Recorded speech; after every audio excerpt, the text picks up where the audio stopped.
Welcome to the Beachside Blueprint. I'm your host, Michael. I'm Victor. And we're just chilling here by the beach, giving you guys the best content, giving you guys the best value we can. Yeah, we're over here in beautiful Playa del Carmen. It's a nice sunny day, hot day, guys, so. Yeah, it is like 10:30 a.m. right now. It is like 90 and humid as all. Yeah, it is pretty hot today. I mean, the nice like ocean breeze. Yeah, it hits you every now and then. It's nice, but and the umbrella is fine, but you feel the humidity. Yeah, you feel today. it right away. You're sticky, you're already sweating, but yeah, we're doing the thing, man. Yeah, we're here. So we wanted to do a podcast a little bit different than the typical podcast you guys are used to. We wanted to do on the beach, give you guys a little different perspective of how you can do a podcast and just give you guys how our life is. Yeah, man. pretty much giving you guys the vibes. You know, we're vibing right now, and when you guys are watching, you guys can hear the waves. You know, we're just chilling. Chill with us. Yeah. So we're in this together. We're going to give you guys a little bit different perspective of life in Mexico, having your own business, just a little bit of everything, honestly. Yeah, family. Like I said, I have a family. Yeah. He doesn't have any kids, but he's married. So yeah. it's a good perspective, I believe. So for sure. So let's get into it. So if you guys are new to us, new to seeing us, we're trying to let you guys know what we do, who we are, type of thing. So I'll start off. Yeah. I'm Victor. I'm 26. I live in Playa del Carmen. I've been here for about almost a year and a half now. Crazy. Very nice. That is crazy. Because I feel like that went by so fast. But literally. We're living a life. We're loving it here. And before moving to Mexico, I lived in Arizona with my wife. I was a mailman for 6 years in the freaking Arizona heat. So you can imagine it was pretty brutal as a job. But here we are now. We have our own online business. We've been doing it for almost 2 years now too. We started right before we moved. But yeah, we sell on Etsy. That's our main business is on Etsy. Yeah, we sell. My wife sells digital products. I'm more of a print-on-demand niche or whatever. So we've been doing that now. Yeah, but yeah, I mean, it's really nice having your own online business. Not having to worry about like a physical inventory and all that stuff. Everything's done digitally. So that's the best. Just not holding any inventory. You know, just selling online, just worrying about just the online stuff. Yeah, because before, when we first started doing Etsy, we were selling the passport covers and all that, and we were selling them manually, or we were shipping them out ourselves and all that. Yeah, and it was like going to the post office and packaging and all that. Yeah. It was nice because I worked there, so I could just bring the package and drop it off. Did you get discounts? No. Oh, that'd be a good, like, imagine if you did get like a discount for that. That'd be nice, man. That would be, yeah. Don't love us like that. I know, they don't. Nah, but that's cool though. Yeah, so we would just do everything manually, and we're like, nah, we gotta do like something else, like, because if we're gonna move to Mexico, we can't be shipping stuff out and all that. Would be too expensive. And I mean, you could, but like I said, it's too expensive. Yeah, you have the risk of losing it you throughout just have the process. To find a better system. Yeah, so that's when we discovered digital products, print on demand, and we're like, oh my gosh, this is a game changer. Because awesome. Now we can just do everything from our house, and not have to worry about shipping and all the other stuff, inventory. Oh yeah. So it's nice. But yeah, guys, I mean, starting off working the post office, I did the same thing everybody else does, which is just like typing in, all right, I hate my job. I want to get out of this funk. I just want to try something different. So I was like, okay, how to make money online? Yeah. There you go. We discovered Etsy. We're like, oh, well, we knew what Etsy was because I bought my wife gifts on there, like homemade or handmade gifts and all that. So we're like, we can do this too. Why not? Oh, yeah, for sure. So that was like our first eye-opener was Etsy. And we stuck with it ever since, and it's been great. That's really cool. Yeah. Awesome. What about you, man? So I moved here 4 years ago. We used to come to here, not Playa del Carmen, but Cancun a lot, actually. And then the last time we just came to a resort here in Playa del Carmen, we really loved it more than Cancun because like the vibes, more natural, jungle. It's just more like an actual beach town versus Cancun. It's a bigger city. It's just harder to get around. Yeah. So that was just one thing why we love Playa del Carmen. And like I said, it's just right by the beach. The beach clubs, you know, you can get some food, really chill right next to the beach. You can bring your laptop, you know, just chill. So the access to the beach and just the beach clubs, the restaurants, it's all right next to the beach. So that was, that's what we wanted. Because we came from a small town in Wisconsin, and this is, like I said, it's the complete opposite of there. Yeah. It's like a farm town. Yeah, with like a Walmart and another grocery store, Aldi, and they have like a Taco Bell, a McDonald's. Not much. It's like the very basic store. Yeah, just like the basic. It's nothing too crazy. You'd have to go like 40 minutes to go see it to like a mall. Wow. That's great. wild. Yeah. But now that's why I like Playa del Carmen, because everything's so close. It's just, you can't beat it. And like I said, if you like the heat, then it is for you. If you don't like the heat, it's not for you. You know, because I've met people that come here and they're like, oh my God, it's so hot. How do you guys live here? It's because we're from Wisconsin and it was always almost cold. Like the winters would be long. I was so tired of the cold. But that's why, you know, we came here, and we always came here before we even moved here. But like I said, I run online stores. I've been doing it for 6 years, full time. It's crazy to say 6 years because time flies. Like, you know, I've been living in Mexico for 4 years. Like I said, I haven't had a normal job in 6 years. That's great. Like a normal to clock in, you know, like I used to work security, and that was my last job. It's crazy, 6 years ago. And ever since, I've just been self-employed, doing my thing. And now we're creating content, and now we have a podcast in Mexico. This was not my bingo card at all. Like, if you would have told me last year even, or 6 months ago, this would be happening, I'm like, no way.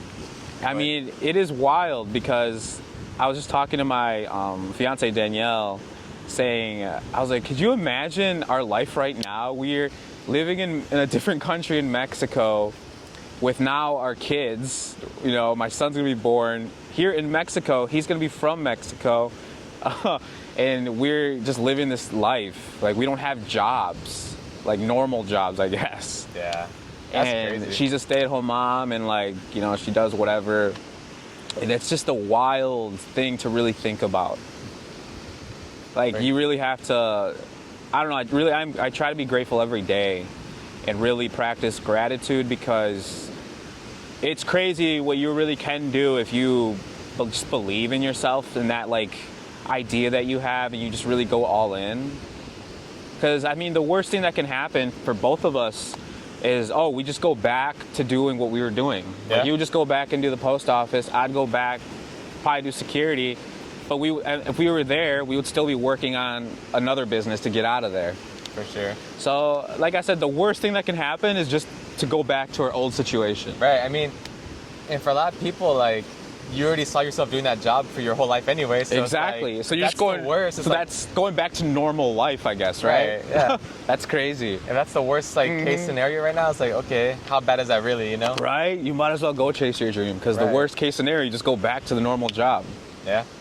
That's what we said too. It's like, well, that's the worst case, then Yeah, I mean, this risk is totally worth it. Then. Right? It's paid off. for Exactly. Sure. So I mean, that's the worst. But like I said, I've been doing this for 6 years, and now I've created more businesses.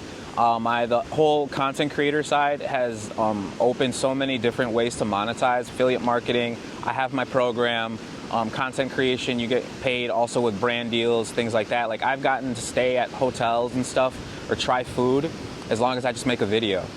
How cool is that? Yeah. Like, you're getting paid to stay at a hotel. They're paying you. seriously, it's like, amazing. that's So crazy. it really opens up other opportunities to monetize. And that's what we're also going to talk about here on the podcast, because I think there's so many ways now to monetize in so many other ways, like TikTok Shop.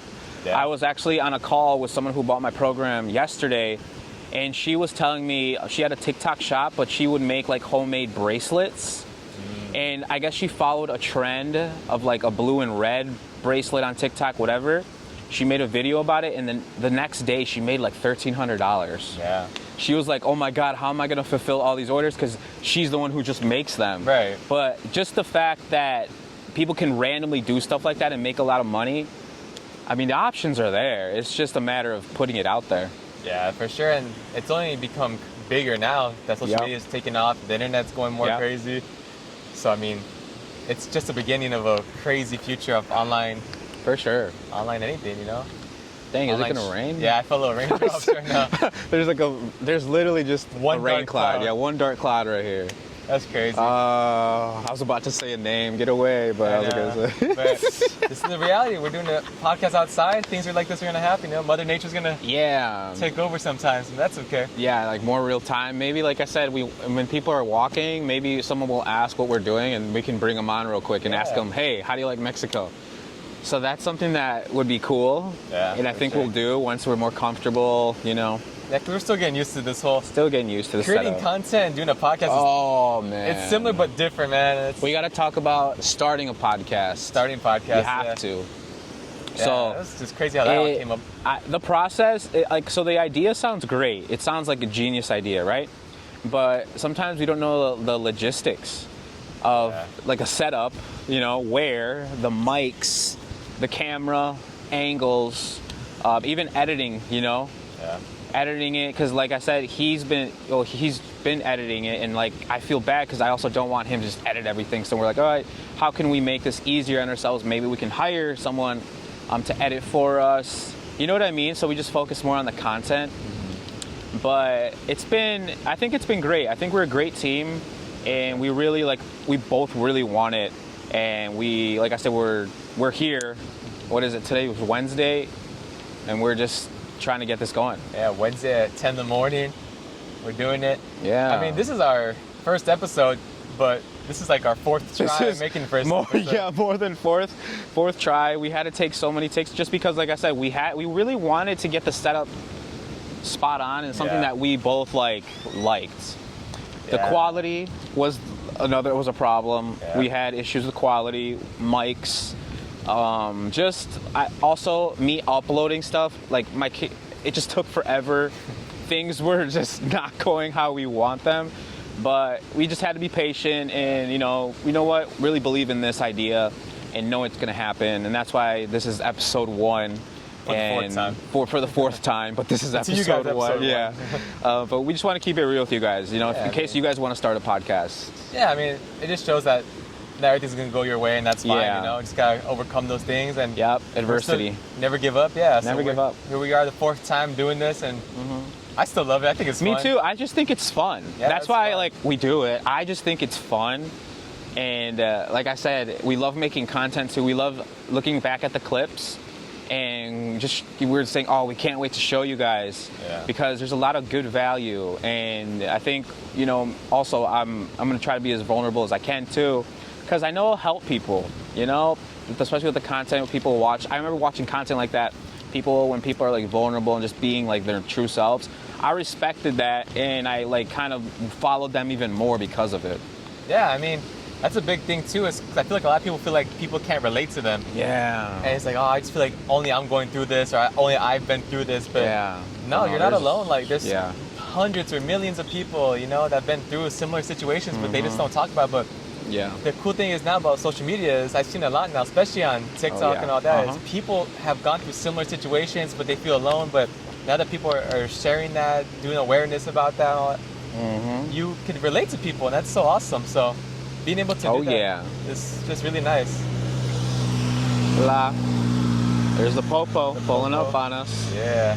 Come on the pop, Popo. But yeah, maybe we'll ask him a question. Yeah, that'd be cool. Maybe they'll pop up right now. Yeah.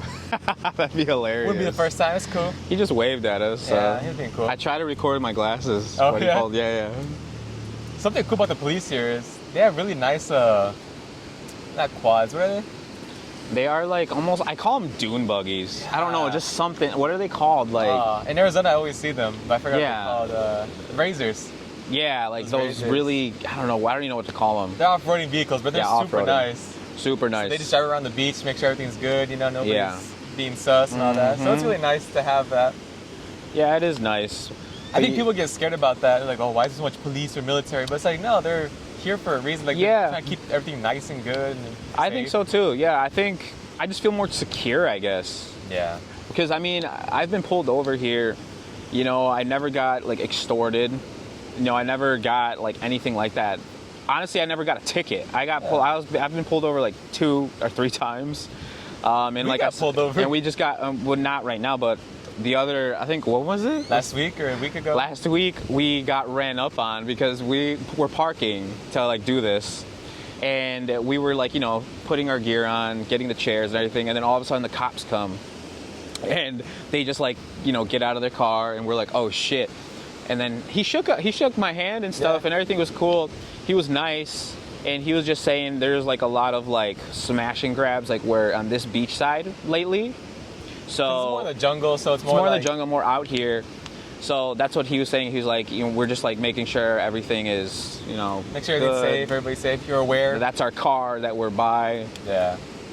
And yeah, I mean, everything was good. Check their IDs, just ask questions. He said something very hilarious. What did he say again? Like, it was, how do you put it? It was like, I don't know if we can say on social media. But we'll say it kind of, He said, did you guys have any bad stuff on you? Do you guys have any, bad things on you? You know what I mean? And we're like, no, we don't got anything. But then he was like, but you guys like, the kitty, right?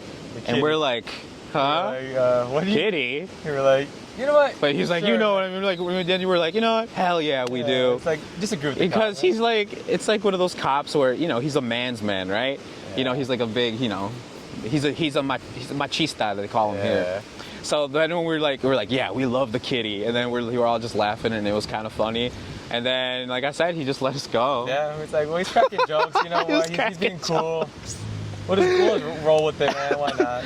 Like I said, the cops over here, like he like parked over here because there's like an abandoned like house over here, so he's just probably checking. Yeah, make sure nobody's like doing anything bad in there and all that stuff. So like I said, he could easily bugged us or whatever because we're literally the only ones on the beach right now. It's literally just us here filming for a good portion of the beach. I can't see nobody. Like he literally just saw us and he just waved. Yeah. So we also want to talk about that because I know people always get a bad rep, or like these cops get a bad rep.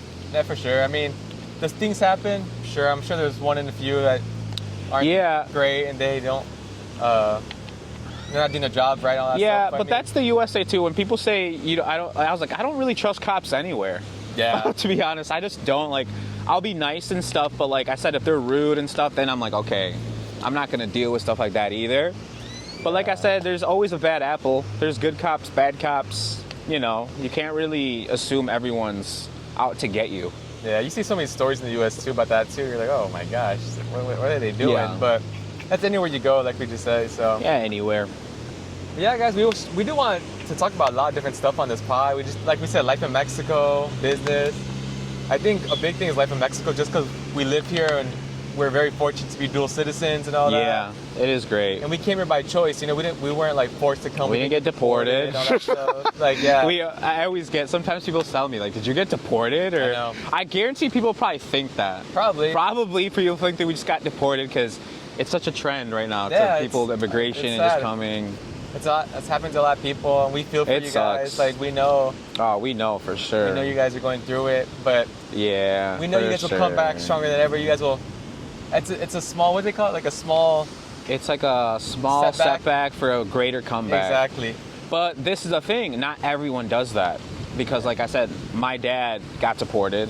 I think I have a different, I have a different perspective on it because there's a lot of people that get on social media and they've got deported. But I don't think anyone that like a son of like someone that got deported, like their view...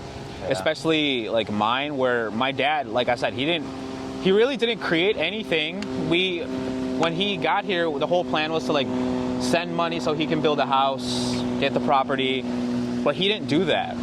He used us for money, and he just wanted us to give him money while he lives a certain lifestyle, and him just really lying. So that's another thing too. Like a lot of people always talk about the good and starting a good life here in Mexico, but you just know there's a lot of people that do get deported and they take advantage of their family in the USA that just give them money, maybe they're cheating, all these things.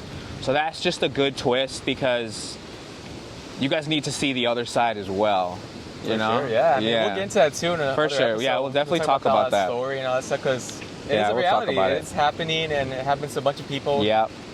But we even know some people that have been deported. We know like Andy, Coast's brother Danny. Everyone has a different story of why they got deported or. So we've seen these people come back up and succeed because honestly, social media, documenting your journey, really you can monetize that. For sure. Get a following, and then you can create your own products, and then there you go. Yeah, you don't have to just get deported and be like, this is it, my life's over. Create a following. Yeah, you got you gotta take advantage of what you know, all the knowledge you've learned, and just keep going on. The show keeps going, you know. You gotta keep moving. For sure. Especially, I know a lot of people have kids too. Oh yeah, that's so the tough part. You just gotta do it for the kids, man. Yeah, do it for yourself, always. do it for your kids, and just. You always gotta do it for your kids. Yeah. Because if I see people that they don't do it for their kids, then they're gone. Because I couldn't imagine. I just do everything for my kids now. I'm about to have my son in like 2 weeks. That's awesome. But I just do everything for them. Like I work so hard because I want to give them the best life. I always tell Joelle, that's my daughter, I'm like, Joelle, when you're older, you're gonna want a car, like all those things, and I want to give them to you. That's why I work hard so right now for the future. Exactly. Because I don't want. That's how it should be. Yeah. Like you should want to let your kids have a great life, the best life. Because not everybody had a good childhood growing up. No. Like everybody had their tough challenges, tough moments, but you want better for your kid. You don't want your kids to go through that because you know how you felt. Yeah, so it's super important to have that, but not everybody thinks that like that. People just rather be selfish sometimes. They'd rather have everything for them and not for their kids, and so yeah, it's tough. Like growing up, like knowing that we don't have money, and like when like your parents say, "Oh, we don't have money. What are we gonna do?" Yeah. And you can hear it while they're driving, and then you feel bad because you're like, "Shoot, like we don't have it," and like it makes you feel a certain way because you're just a kid. You know what I mean? It's like, dang, it sucks. And a lot of times you don't even know. Sometimes the parents keep it so to themselves. They don't want the kids to know, like, we're down bad. We don't have money. Yeah. But which is, I think that's a good way to do it because I feel like a lot of things growing up, I shouldn't have been there listening or anything because it really stresses you out as a kid when you hear your parents, "Oh, we don't have money." I'm like, "Oh, shoot." Like you shouldn't have to worry about that because it's not your responsibility. It's like exactly, you're just a kid having a childhood, not just worrying about, "Oh, my parents don't have money. We don't, what are we gonna do?" Because then it puts you in a position where it's like, "Oh my God, like." What should I do and like, whatever. You feel responsible for some reason, like you don't know why you it's feel like responsible. what the heck? I just want to be a kid, It's So tough. now I just tell my daughter, I just tell her, I was like, Jody, just worry about being a kid. I tell her that all the time, and I guess that's why, because I just want her to focus on being a kid, go have fun, all this stuff, and she knows I always tell her like, I'm working real hard every day. Because I just want to give you all the best life. Like I just want her to be worried about being a kid. Yeah, that's all you need. Your biggest worry should be like, I don't know, bruises or scars. You're like, what am I going to eat today? Or what snack am I going to get from the fridge? Just normal kid stuff. I don't know. Yeah. Or what TV show I'm going to watch. Or what game am I going to play. Exactly. That's the biggest worries, But there's a lot of kids and parents that don't know. They don't know. They don't want to change. And it's sad. So that's why it's up to us. Well, I don't have kids yet, but yeah, just up to us to be a better influence. Yeah, better influence. Be there for our kids. Let them have a better childhood than we had, and all that. Because I feel like I had a pretty good childhood, but also there was challenges. Right. I grew up with a single mom. Yeah. My parents got divorced when I was like 7 or 8. That must be hard. Yeah, it was tough. But she got remarried. She married a good guy, so that's good. I was very lucky to have a good stepdad. But that's good. I know that's not the case for a lot of people. A lot of people don't have good stepdads. Yeah, a lot of people hear that all the time. Just don't care about them and stuff like that. But yeah, I was very fortunate to have that. But it is tough for that being a young age and not having your parents together. Like yeah, it must be tough. A lot of times you don't understand why. You're 7, 8 years old. Like you just can't process that. Yeah, like I thought we were both all supposed to be together. I'm sure, and like yeah, especially when a lot of your friends have their parents together, but then my parents are together. It's different. But that's hard. I'm sure that's really hard. For sure, and then obviously when it's just you and your mom, and later on, like my stepdad, but they have to hustle, they're working. So my mom was always working. I never really got to see my mom until later on in the day and stuff like that. So I was by myself a lot. Being lonely. Yeah, I have siblings, but they're 11 years younger than me. So that was a little different. Yeah, by the time she was born, I was already like 12. But you were lonely for like when you didn't have the siblings. Right, so I was just by myself. And I was just do like video games or watch movies and stuff like that. So I was by myself a lot. Yeah. And it's challenging, but you grow a lot by yourself. You have to in a way, that's true. You really like have to spend time with yourself. Right, for sure. And then we moved to Arizona, and I made some good friends there. I was always at their house a lot. We grew up playing soccer, so I was on their soccer team, and it was like a second home for me for like that. It seems like you have a when you talk about that family, it seems like you really care about them and they really brought you into the family. They were So for sure a that's big good. part of my life. They were legit like my second family. So shout out to that's JJ amazing. and Yeah, shout out Ortega to you. family, man. That's amazing. That's Yeah, really for cool. sure, like my second family for sure. I was like their other son, you know. So No, that's amazing. That's like what I want to do, like in a family. I always want to bring people, especially if you know that like they're also caring about you. Yeah. It's like the same respect. That's beautiful, and that's what I want to do too. And like looking back on it now, it's so crazy. I was like, dude, I was literally at their house every day. Like I would spend the night there. We'd go That's soccer. love. They would pay for my food. They would feed me. You know, like That's love, and they didn't have to. they didn't have to. to. That's the thing. They You don't very have to. easily could not have done all that. And it's like I'm super appreciative of all that. So thank you guys so much for that. That's That's awesome. amazing. And like, just know you guys made like a big part of my childhood. You know, so thank you guys a lot for that. Big respects, and I feel like that's a lot of the Mexican culture too. Yeah. You just bring people in. When people come, you got a plate. You know, here un plato, like even anyone, like it's just. I think the Mexican culture is beautiful, and I'm so proud to be Mexican. And Me too. it's the best, I swear. It is. And when it's trending, I feel like all the Mexican artists are winning right now. People are moving to Mexico. Yeah. I mean, our culture, our food is amazing.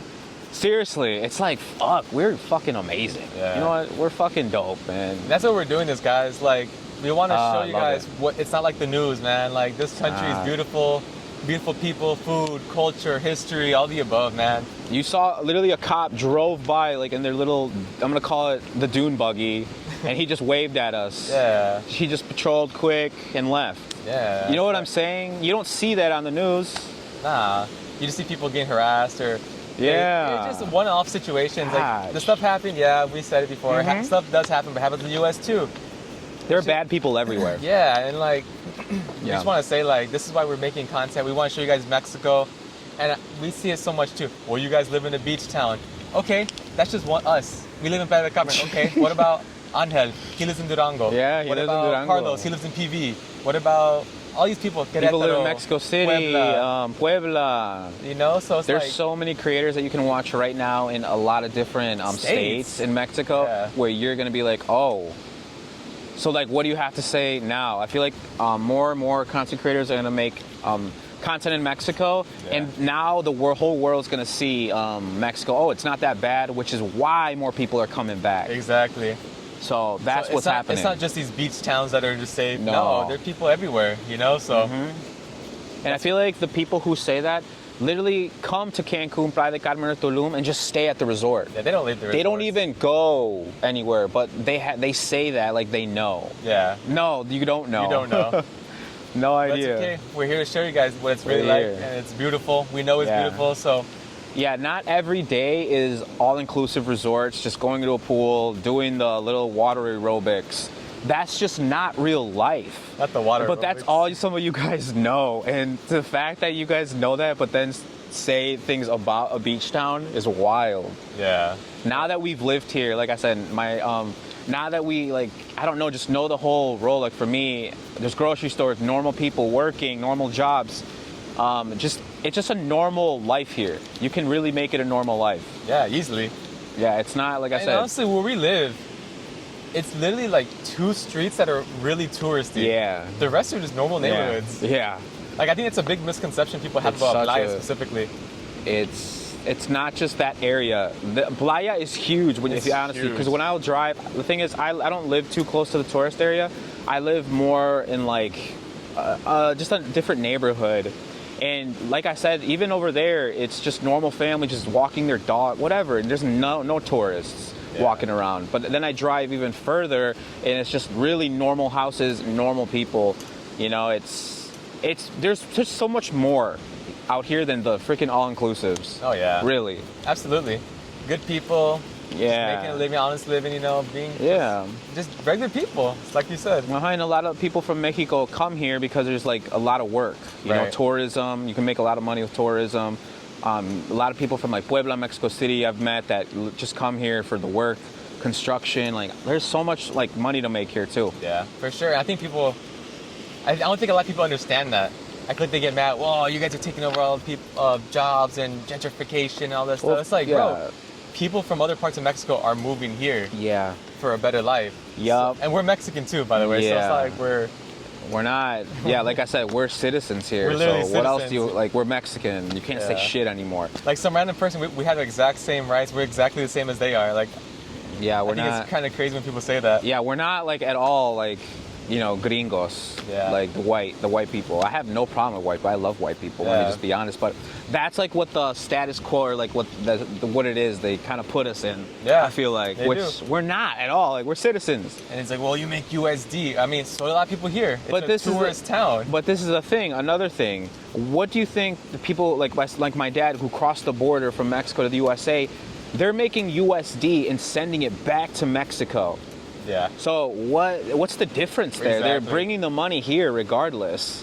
It's Yeah. the truth. So things like that people don't even think about. But like I said, we're so in it now. And like I said, my dad got deported. He crossed the border, got deported. Then I had to deal with certain things. And like I said, I've seen a lot of different things.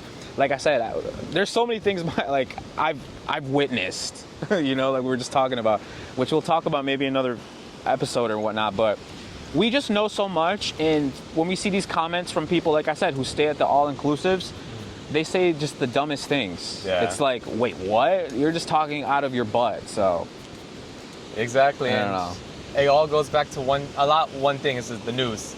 Yeah, fake news. You see the news and you're like, oh, this happened in Mexico. It's like, okay, well, this happened in South Carolina. This Or happened in Tennessee, Chicago. or Chicago, wherever. So it's like, can But you really like- compare? But that one instance Yeah. in Mexico that happened, it's the whole country now that's the issue. They don't even really say like what state sometimes. They just say Mexico. They say Mexico, Man yeah. dies in Mexico by 2 gunmen. Yeah. but- Like, it's just how you word it. yeah. Versus in the USA, in Chicago, downtown, someone got shot. Oh, that's Chicago though. But we're so normalized So in why the is it not USA. the United States Yeah. then? You know what I mean? Isn't Yeah. Chicago in the United States? Okay, so why isn't the United States dangerous then? I feel like people just want to talk so much bad about Mexico. Because when they see a headline, they're like, oh, see, it's dangerous. Exactly. But they're so normalized in the U.S. when they just say, oh, there's a shooting, like I said, in East Side or West Side Chicago, 2 gunmen. People don't even like blink an eye because they know, oh, that was a bad neighborhood. Well, Guess what? Here in Mexico, they're bad neighborhoods. And there's, yeah. They're like, good neighborhoods, bad Yeah. neighborhoods. It's just the same it's just shit. insane. And why is that? The news is a business. It is. They get your attention because they want you to retain watching whatever they're promoting, their news, all that stuff. Negativity sells. Yeah, so what gets your attention? The Yeah. crazy headlines like that. Or like, oh, a local Mexican gave out 1,000 pesos to his community or something. But you will never see it on It's the like, news. But you don't see in the that. US, you'll see, oh, the local police department did a toy drive for the kids. But they do that here too. But you will never see that. It's Because just a why? business. It doesn't get your attention. It's like, oh, cool. It's just a business Yeah, at it's the just end a of the day. business. It really is. They just want to get your attention, keep you watching, and And people love the drama. Yeah. At the end of the day, that's honestly what sells. That's why drama and social media is so hot. All eyes are on like the drama. It's just what it is. that's what it is. That's You the reality. know? But you can see it It's however you true. want, If you don't want to believe us, you don't have to believe us. We know what it's like here. We're gonna keep living this awesome life that we have, and we're Yeah. just gonna keep talking about it. So Right. you guys can keep staying and whatever. Honestly, For sure. we're chilling. We're chilling. We're just literally doing this for fun. This is just fun. Yeah, guys. So So now let's talk about, if you guys want to move here, what are the steps? What are our stories of, us moving here? what do we recommend you guys do if you want to Yeah. move to Mexico? What parts? What to yeah. avoid? Stuff like that. Yeah, what do you recommend? So honestly, okay, I think you said this best. Like, Mm-hmm. if you're gonna come to Mexico, have a plan. You have to have a plan. You just can't come in Yeah. here and just hope for the best. I mean, you could, Yeah. but that's risky. Well, it's almost like, okay, so I guess I'll just say my thing. Yeah. So before I moved here, we would come here, like I already said, and but the first thing that I did, I looked for places for rent here. What I did is went on Facebook Marketplace, did the location Playa de Carmen, saw a bunch of houses that I was interested in, messaged them, and then scheduled a day and time. So I flew for a week back here from to Playa de Carmen, and I saw a couple houses, and the one that I picked, I was super happy about. The process to renting is so much better. I just want to be honest here. All I did was show my passport, my bank statements. I just told them I'm self-employed. Like I said, money talks here, so it was the easiest. I just had to do that, show them that, and I had the place. And then I did the deposit literally a couple days after, while I was here in Playa de Carmen. And when I flew back home, they accepted me, and we literally moved within like 2-3 months. So mine's crazy because, like you said, like sometimes don't go in guns blazing, but also have it almost kind of calculated. I want to say calculated because, like I said, I had money. I spent, I want to say around $10,000 for all of the stuff. Like I sold all my stuff in my apartment in the U.S., sold my car, my family. I gave some of my stuff to my family. But like I said, I was comfortable doing that because it's not like I had a job. I was just self-employed. We were already doing our own thing. It's not like, you know, we had to quit, do the 2 weeks notice, budget, all this shit. No, at the end of the day, like I had the money, I had like the whole freedom. So that's why we did it quickly. It's like, you know what, why not? Because if we waited a little longer, we would stay for another winter in Wisconsin, and I was trying to get out there. Oh, thank you.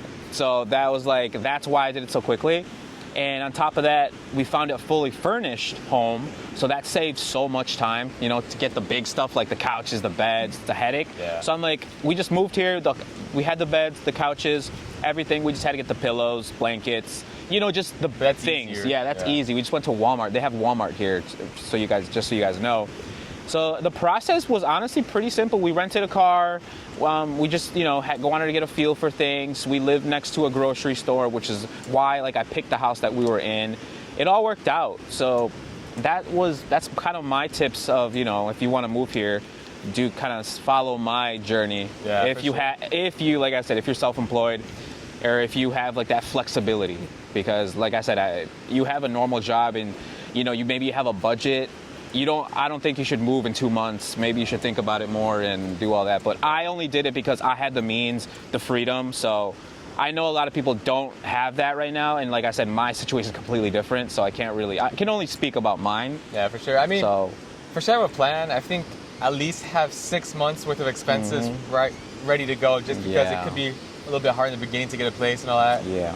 Sometimes it's easy, sometimes it's not. If you're buying, it's a little bit longer. I think for us, it took 2 months to buy a house. Dang.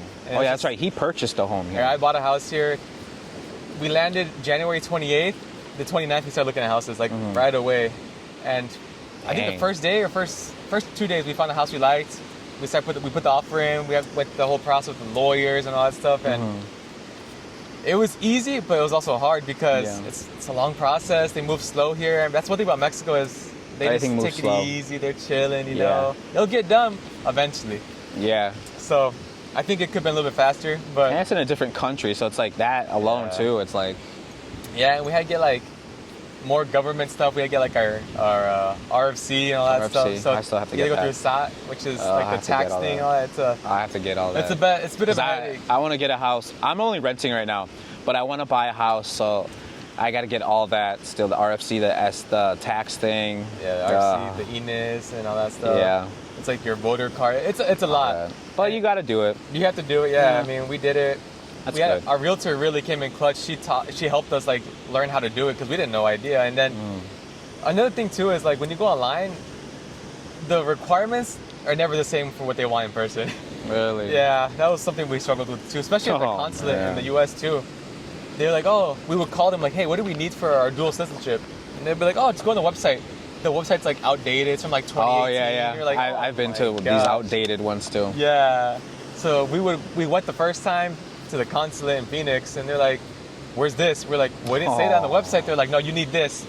And we're like, bro, we wasted a whole day now. That'd be so annoying. Yeah, we had to get a postal from where we were born. Yep, I got mine too. I had to go to the Capitol in Madison, Wisconsin to get it apostilled. Like, how insane. It was only $20 though. No. It was cheap and it was quick. Like that day I went in the morning, I went to the Capitol in Madison, like in the actual Capitol to get it apostilled. I literally just paid $20 within the hour I got it. Wow. Super easy. Yeah, I had to get my parents' marriage certificate or divorce certificate. Really? Yeah, they wanted that. I was like, no way. Wow. So I had to go to the website where the county in Illinois where they got married or divorced. And I had to go on the website and put all their info Sounds in. harder. Yeah, I was like, are you serious? And then mine was easier for sure. Of course, when I went to back, they're like, we didn't really care for this. I'm like, wow. So I did this for nothing. I had to get it expedited from FedEx. I was like, oh my God. See, for my my dual citizenship, I didn't do it in the U.S. I did it here. They said it's easier here. It was so much easier here because like I said, at the time I didn't have any contact with my dad, and I didn't think it was gonna work. I'm like, oh my god, I'm gonna have to text this guy and ask him for something. I didn't want to, so I told my immigration lawyer, this is how I got my dual citizenship. At first I was like, hey, my dad is from Mexico City. I have no contact right now. Is it possible to get my dual citizenship? I thought it wasn't gonna happen, but she was like, no, like, yeah, we just need to know what district in Mexico City, all these things, and then we can like go look for him. So I gave him like his name, the district where he's from, and like I said, she had connections in Mexico City, and she like messaged me and she's like, hey, is this your dad? And she found the ID and everything. Wow, that's close. And I was like, yeah. And literally within 1 to 2 months, I just had to go all I had to do was fly back to the States and get my birth certificate apostilled. And I also got my daughter's while I was there at apostilled, so she can get hers nice. too. So and then I came back and I just gave her that, and that's all. I didn't do anything else, and she got my stuff. Wow, that's nice. So that, yeah, my process was just easier. So if you guys are in Mexico and you guys are wondering, like, yeah, that was my process. But first, before you come here, get your birth certificate apostilled. Yes. Because I just had to fly back, and that was just kind of like something I didn't have to do. Yeah.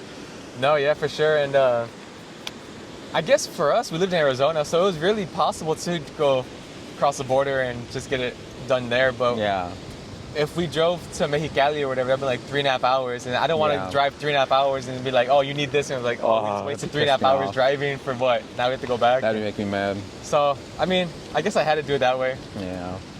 But yeah, there's so many ways to do it. I would just, if you can, just get all your paperwork situated with your parents. Right. Wedding certificates, their IDs, just get a bunch of copies of that, and then you should be good. Have your stuff. But yeah, guys, or do it the way he did it through an immigration lawyer. Yeah, I went through an immigration lawyer here, and like I said, I didn't have any contact with my dad or anything. She found him, and it was perfect. Like, I didn't have to bother my dad or anything. Yeah, so I know a lot of people have situations too where same thing, they don't talk to their dad, their father passed away. Yeah. The cool thing about Mexico is you could get your parents' birth certificate and all that stuff online. Oh, I didn't know that. Yeah, there's a website, which is really interesting how they have that. So you can get your parents' stuff through online. I don't know what you need. I think you need their birthday, their name, and maybe their CURP or something. I don't know. Yeah. But there is a process to do that. That's probably how the lady did it for you. Probably. Like I said, I just paid her to do all the work, basically. Like, she just did everything. And sometimes I'll save you the headache. I think it's just worth. Yeah, I do think so. Conveniency, I will always pay for, I feel like. Yeah, especially if your parents aren't together, you guys don't have communication. Then, that may be the best way. You just don't want the headache. Yeah, but my wife did it. She had no problems. I think it was I mean, she had to get her stuff apostilled, but her parents are still together, so she got all their documents right away. That's easier. That was easier then. Her process was a little bit easier than mine was. But yeah, guys, I totally recommend if you're able to get your dual citizenship, for sure do it. Yeah, for sure. There's no reason not to. It's free. I know. There's no reason. Like, it's not bad to get it, because like I said, at the end you can own property here. Yeah. That's a plus, and just everything is easier. You get healthcare benefits here, everything. Yeah. Plus you have kids. Education too. Yeah, you can get loans, you can get finance. I mean, just get anything. Yeah. I mean, you're a citizen. Like I said, you're a citizen. Just like the U.S., you get the benefits here in Mexico. Yeah. Because they have credit cards, they have all that stuff. Yeah. You know, a lot of people don't talk about that. They think it's always cash and stuff. But no, you can get loans, finance, credit cards, just everything. Yeah. So yeah, for sure, if you can do it, there's no reason not to. It's free, like we said, it's free. It's free. You're a citizen of another country. How cool is that? You can live wherever you want. You never know when the U.S. like what's going on in the USA too. Maybe you want to leave the U.S. That's your opportunity too. So yeah, so totally recommend doing that, guys. But definitely. But yeah, guys, I think we'll call it there. Yeah. It's been a good episode. I think we talked about a lot, and of course, a lot of good information. It's only the beginning, guys. So only the beginning. Of course, we're gonna have a lot to talk about. Our personal lives, maybe help you guys out with business, for sure. Mexico and all that stuff. So for sure, if you have any questions or want any topics you guys want us to talk about, let us know in the comments. Yeah, comments, message us, yeah, like, subscribe, please share it to a friend that might, be interested in something like this. We talk about business, online business, starting your own thing. Like I said, moving to a different country. So make sure, to subscribe. Yeah, guys. Thank you so much for joining, and we appreciate you guys. We'll see you guys next time. Peace.